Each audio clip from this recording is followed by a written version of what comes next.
Now let me begin by saying this is the grandest, most spectacular work of strategy gaming I have yet to play on PC. If you have not tackled a Total War game before, or assume they're not for you, I ask you to try and play Empire without not being impressed. It will change the way you think about RTSs in general, and maybe even the Total War series. This has to be one of the most accessible and accomplished games ever created. Total War is basically a hybrid between classic RTSs and the hardcore hex-based war games armchair generals get all excited about. It is a huge game, turn-based as you'd expect from a Total War game, but also a gritty real-time battle simulator that delivers the most definitive picture of mass conflict and warfare I have seen to date. The timeline in Empire, now the biggest of the Total War games, is the 17th and 18th centuries. If you're going to play the massive grand campaign, you'll start in the 1700s, and have it turn every 6 months until 1799. At the back of my mind, I find myself wishing I had more time in the grand campaign, as time continues ticking down toward victory or defeat. If you're playing as Prussia as I did, victory means controlling the area of modern-day Germany. This presented me with a heavy burden starting with only 2 provinces, although each nation has its different victory conditions. Whatever you do, this is a game you'll get many hours of playtime from. Completing a campaign is like earning yourself a badge of honor, simply because it will consume so much of your time. I often found myself thinking about the game even when I wasn't playing. Unlike medieval and Rome games, this is very much about colonial enterprising.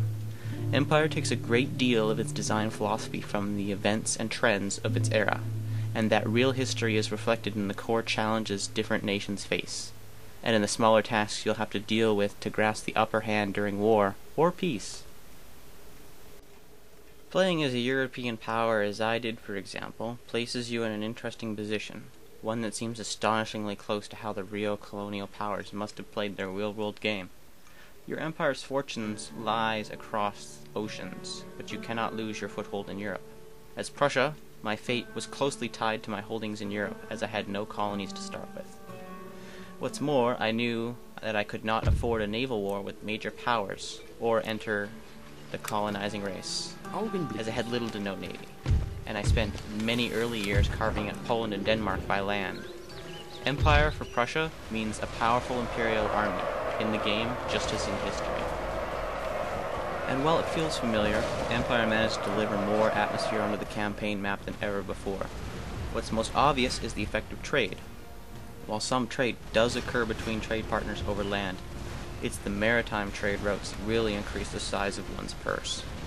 The trade routes arc around the huge main map, which itself is divided into 3 sections: North America, Europe, and India. The core map stretches from Iceland on the top left to the Middle East on the bottom right. Scrolling across an empire that spans this vast distance is definitely a pleasure. Red, yellow, and green status marks materialize to show who you're sharing that sea route with and how threatened you are on that route. Pirates camping on the routes also will need to be physically removed. The trade routes then snake off into the rest of the world, including the 4 trade regions: South America, the Ivory Coast, the Straits of Madagascar, and the East Indies.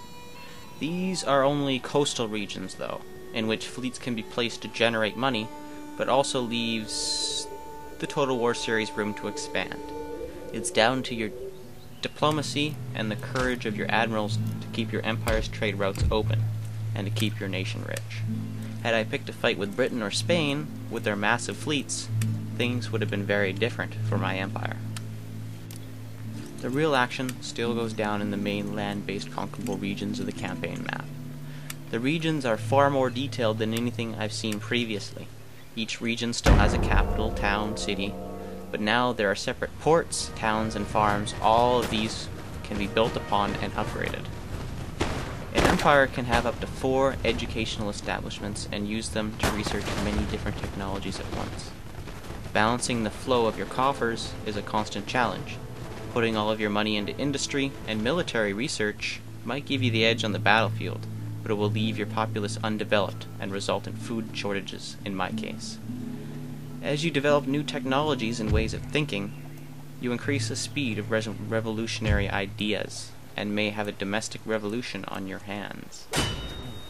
Empire has simplified the use of agents, as there are only gentlemen and rakes now. The new gentleman type can be installed into schools to speed up learning and research, or challenge other gentlemen to duels. This means you can push industrial, military, agricultural, or social research at different levels, and reap the rewards, while rakes deal with the darker side of diplomacy, including sabotage, assassination, etc. What I find even more thrilling, although currently unreleased and untested, is that Creative Assembly intend to make the campaign map multiplayer. This feature didn't ship with the release version of the game, but within a couple of weeks or months, you and a friend could be taking on the AI nations in a battle for 18th century dominance. The battlefields are vastly more detailed than ever before, especially the towns, with smaller details now coming into effect in the form of battlefield defenses, use of buildings by troops, and cover. Battles play out more realistically than in previous games. There are still some pathfinding bugs, but it's nothing a simple patch can't fix.